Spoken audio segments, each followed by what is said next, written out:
बिस्मिल्लाहिर्रहमानिर्रहीम। मोहतरम नाज़रीन, अस्सलाम वालेकुम। आंखों का मर्ज आजकल जो आशूब चश्म है, जिसे पिंक आई कहा जाता है, बहुत ज़्यादा फैला हुआ है पाकिस्तान में। ये कराची से लाहौर और फिर पंजाब और KPK में फैला है। ये बेसिकली कंजक्टिवा जो होता है, आंख की जो सफ़ेदी उसके ऊपर वाली लेयर जो होती है आईलिड्स के पास, उसकी में इन्फेक्शन की वजह से या किसी भी वायरल इन्फेक्शन की वजह से होता है। तो इसमें बुनियादी तौर पर इसकी 3 किस्में। एक तो वायरल होता है, जो दूसरा जो होता है इसका एलर्जी की वजह से भी हो सकता है, जैसे कि पोलन एलर्जी की वजह से लोगों की आंखों में रेडनेस आ जाती है, खारिश होती है, जलन होती है और शदीद दर्द होता है, बुखार किसी कैफियत हो जाती है। इसमें भी सेम यही कैफियत होती है, लेकिन ये एक वायरस की वजह से होता है और इसे एडिनो वायरस क्या कहा जाता है।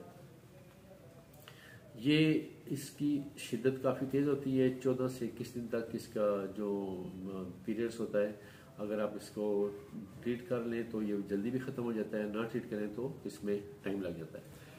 इसमें आंखों में आंखें सुर्ख हो जाती हैं, इन्फ्लेमेशन होती है, क्रस्टी आइज़ हो जाती है। सुबह जब आप खोलते हैं तो उसके अंदर पिल सी एक वो जमी होती है, खोलना मुश्किल हो जाता है। आंखों में रेडनेस बहुत ज़्यादा होती है, खारिश होती है, जलन होती है। अगर आप उसी हाथ को दूसरी आंख की तरफ लेके जाएंगे तो वो वायरल जो है वो दूसरी आंख को भी मुतासर करेगा और फिर दोनों आंखें भी आपकी मुतासर हो सकती हैं। ये एक से दूसरे को लग जाती है बीमारी। आमतौर पे आजकल जितने भी वायरस आ रहे हैं, जैसे कोरोना का वायरस है या जो आने वाले जो खतरात हैं मुख्तलिफ वायरस के, उसमें वो एक से दूसरे को एपिडेमिक होते हैं, एक से दूसरे को फौरन लग जाते हैं। तो इसमें सबसे बेहतरीन चीज़ ये है कि इम्यून सिस्टम को बेहतर बनाएं, अपनी सफाई का ख्याल रखें, टॉवल जो आप इस्तेमाल करते हैं वो दूसरे को ना दें, अपनी शेयरिंग जो कपड़ों की है वो ना करें। जिस सराहने पे, जिस तकिए पे आप सोते हैं उसको, उसके कवर को चेंज करते रहें। अगर आप इस बीमार हो गए और आपको ये कंजक्टिवाइटिस का की शिकायत हो गई है, जो आशूब चश्म है जिसे पिंक आई कहते हैं, इसकी शिकायत हो गई है, तो आप इससे इंशाल्लाह खुद भी महफूज रहेंगे और दूसरों को भी महफूज रखेंगे। दूसरी इसमें जो होती है एक एलर्जिक, जो पोलन एलर्जी की वजह से भी ये शिकायत हो जाती है और उसमें भी सेम इसी तरह शदीद खारिश होती है, जलन होती है, रेडनेस हो जाती है। ये जिस्म जो अपने हिस्टामिन जो हार्मोनल सिक्रेशन करता है उसकी वजह से भी ये एक एलर्जी की कैफियत हो जाती है। तो इसमें परेशान नहीं होना चाहिए।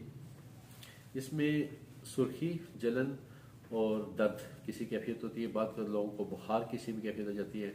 होम्योपैथिक में इसका बहुत अच्छा इलाज है। बेलाडोना आप 1 ml दें, फेरमफास्ट साथ इसके कम्प्लीमेंट्री मेडिसिन है, यूफेनेजिया मेडिसिन है और आंखों में डालने के ड्राप्स, यूफेनेजिया ड्राप्स जो है बहुत अच्छे ड्राप्स हैं, स्नेरियमेनिटिमा बहुत अच्छे ड्राप्स हैं। लेकिन बहरहाल आंखों की सफाई का ख्याल रखें, ठंडे पानी से उसे धोएं और गुलाब से उसको धोएं और एक दूसरे से थोड़ा फासला रखें, गैदरिंग में न जाएं ताकि आपकी वजह से ये बीमारी दूसरों तक न पहुँचे। सबसे अच्छा मुसलमान में सबसे अच्छा इंसान वो होता है कि जिसके हाथ और ज़बान से दूसरे मुसलमान महफूज रहें। और आपके जिस्म से भी अगर आप बीमार हो गए तो आप गैदरिंग में न जाएं ताकि आपसे दूसरे लोगों को ये वायरस ना लगे। तो दूसरा इसके अंदर जो एलर्जी की मैंने बताया कि वो भी एक एलर्जी के पोलन एलर्जी की वजह से होता है।